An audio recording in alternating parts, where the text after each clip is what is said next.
میرے امام کے پاس ایک شخص آیا اور کہنے لگا کہ مولا میرے ہمسائے میں ایک مومن ہے جس کے گھر میں موسیقی ہوتی ہے مولا، میں سنتا تو نہیں لیکن مولا میں کیا کروں کہ جب واش روم جاتا ہوں تو میرے واش روم کی جو دیوار ہے وہ اس کے گھر کے اسی حصے سے لگتی ہے جہاں پہ موسیقی کی محفل ہوتی ہے۔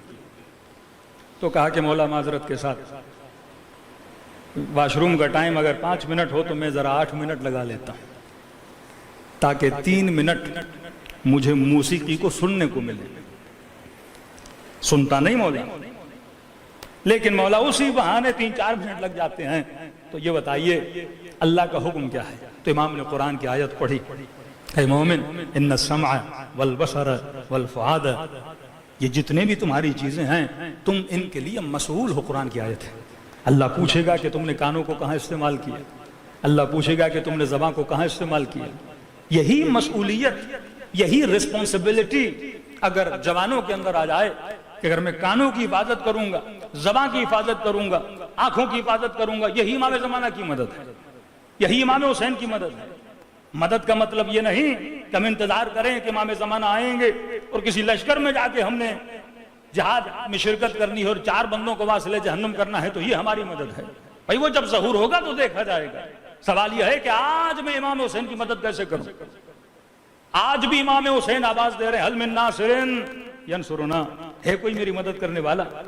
حل من مغیث یغیثنا، ہے کوئی ہماری آواز پہ آواز دینے والا، ہماری فریاد پہ فریاد کرنے والا؟ تو معصوم فرماتے ہیں اگر مدد کرنا چاہتے ہو تو اس طرح مدد کرو، اپنی زبان کے ذریعے سے، اپنے کانوں کے ذریعے سے، اپنی آنکھوں کے ذریعے سے۔ پھر آخری جملہ فرمایا وہ ہوائی، اپنی ہوا کے ذریعے سے۔ فرماتے ہیں کہ حضرت عباس علمدار، قاضی عباس کے کچھ اشعار ہیں عربی کے، فرماتے جب نہر فرات کے کنارے گئے اور حضرت عباس نے اپنا ہاتھ جو ہے وہ پانی میں ڈالا تو ظاہر ہے انسان کے وجود کی کچھ خواہشیں ہوتی ہیں، آپ خواہش سے بدن کو روک تو نہیں سکتے۔ آپ نے روزہ رکھا ہے، آپ کو پتا ہے کہ افطاری کب ہوگی، مغرب کی اذان کے بعد افطاری ہے، لیکن دن کے بیچ میں جب پیاس لگتی ہے تو خواہش پیدا ہوتی ہے پانی پینے کی۔ پھر آپ اپنی خواہش کو بولتے ہو کہ میں روزے کی حالت میں ہوں، ابھی پانی نہیں پی سکتا، حرام ہے، پانی کب پیوں گا؟ مغرب کی جب اذان آئے گی تب پیوں گا۔ فرماتے جب غازی عباس نے پانی میں ہاتھ ڈالا تو نفس نے چاہا کہ پانی پیے، تو اشعار غازی عباس کی، یا نفس کونی ہونی، اے نفس تمہارا دل تو ہے کہ پانی پیو، لیکن میں کیسے پانی پیوں کہ جب میرا حسین پیاسا ہے؟ فرمایا نہ میرا یقین اس کی اجازت دیتا ہے، نہ میرا دین اس کی اجازت دیتا ہے کہ میرا امام پیاسا ہو اور اس شدت پیاس کی وجہ سے وہ اللہ کی طرف آنے والا ہے اور میں ٹھنڈا پانی پیوں۔ فرمایا نفس نہ میرا دین اس کی اجازت دیتا ہے، اے نفس نہ میرا یقین اس کی اجازت دیتا ہے کہ میں کیا کروں، پانی پیوں۔ اپنی خواہش کو روک کر اپنے امام کی مدد کرنا۔ جب آپ ماہ مبارک رمضان میں خواہشوں کو روکتے ہو، آپ کس کی مدد کرتے ہو؟ پروردگار عالم کی مدد کرتے ہو۔ تبھی کسی نے امیر المومنین سے پوچھا کہ مولا آپ سلمان سے اتنی محبت کیوں کرتے ہیں؟ اصحاب تو اور بھی ہیں، لیکن یہ عشق، یہ ولولہ، یہ محبت کا اظہار جناب سلمان کے لیے۔ امام فرماتے ہیں سلمان کے اندر 3 ایسی عادتیں ہیں جن کی وجہ سے سلمان علی کو بہت اچھا لگتا ہے۔ کہ مولا وہ کون سی؟ یہی عادتیں انسان پیدا کرے میرے عزیز، یہی صفات اپنے اندر پیدا کرو تو محبوب خدا بھی بنو گے، محبوب رسول بھی بنو گے، محبوب علی اور آل علی بھی بنو گے۔ فرمایا پہلی صفت کہ سلمان کے اندر جب بھی خواہش پیدا ہوتی ہے، سلمان اپنی خواہش کو پورا کرنے سے پہلے علی کی خواہش کو دیکھتے ہیں کہ علی کو کیا اچھا لگتا ہے۔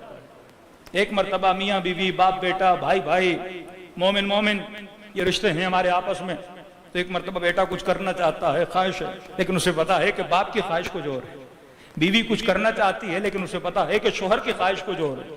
اولاد کچھ کرنا چاہتی ہے لیکن پتا ہے کہ فلاں کی خواہش کو جوڑ ہے۔ تو یہاں فرمایا کہ سلمان اسی لیے اچھے لگتے ہیں کیونکہ سلمان جب بھی کچھ کرنا چاہتا ہے سب سے پہلے یہ دیکھتا ہے کہ علی کی خواہش کیا ہے، علی کس چیز کو پسند کرتے ہیں۔ فرمایا تبھی میں سلمان کو پسند کرتا ہوں۔ دوسری چیز فرمایا سلمان فقراء سے بڑا عشق رکھتا ہے، فقیروں سے بڑی محبت رکھتا ہے۔ یہ دل میں اگر فقراء کی محبت ہے تو سلمان صفت ہے۔ تیسری صفت فرمایا سلمان علماء کی محفل میں بیٹھنا پسند کرتا ہے، جہلاء کی محفل میں بیٹھنا پسند نہیں کرتا۔ تو سلمان اگر سلمان بنا تو اپنی خواہش کو روکنے کے بعد سلمان بنا۔ یہ تاریخ اسلام میں جتنے آپ بڑے لوگ دیکھتے ہیں یہ بڑے اسی لیے بنے کیونکہ انہوں نے اپنی خواہشوں کو روکا اور روک کر اپنے آقا اپنے مولا امام حسین کی مدد کی۔ صلوات پڑھے محمد و آل محمد۔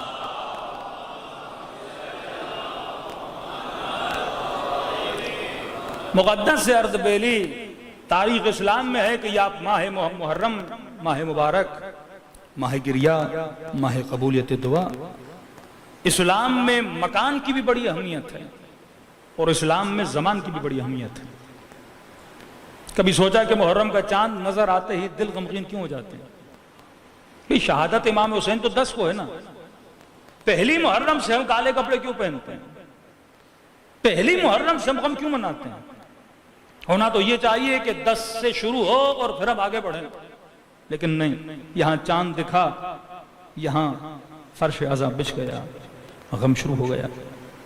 ایک ریزن علماء فرماتے ہیں یہ ہے کیونکہ جیسے محرم کا چاند نظر آتا ہے تو دل امام زمانہ غمگین ہو جاتا ہے، اور کیونکہ ہم سب اہل ولایت ہیں، ہم سب کا دل امام زمانہ سے جڑا ہوا ہے، تو جو اثر امام کے دل پہ ہوتا ہے وہ اثر ہمارے دل پر بھی ہو جاتا ہے۔ یہ آپ نے محسوس کیا ہوگا جب شب جمعہ آتی ہے یا عصر جمعہ آتی ہے تو کئی مومنین نے کہا مولانا ہم تھوڑے غمگین ہو جاتے ہیں۔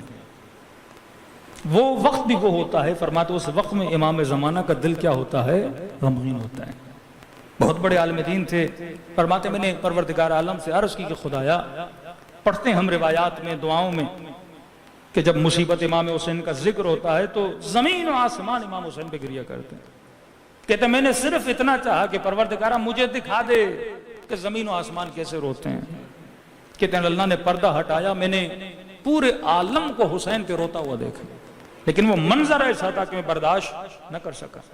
تو اسلام میں وقت اور اسلام میں دن، زمان اور مکان، خاص وقت میں دعا کرو قبول ہوتی ہے، خاص مکان پہ دعا کرو قبول ہوتی ہے۔ فرمایا تحت قبۃ الحسین، امام حسین کی زری کے نیچے جو بندہ دعا کرتا ہے کہتے ہیں وہ دعا بہت جلد کیا ہو جاتی ہے؟ قبول ہو جاتی ہے۔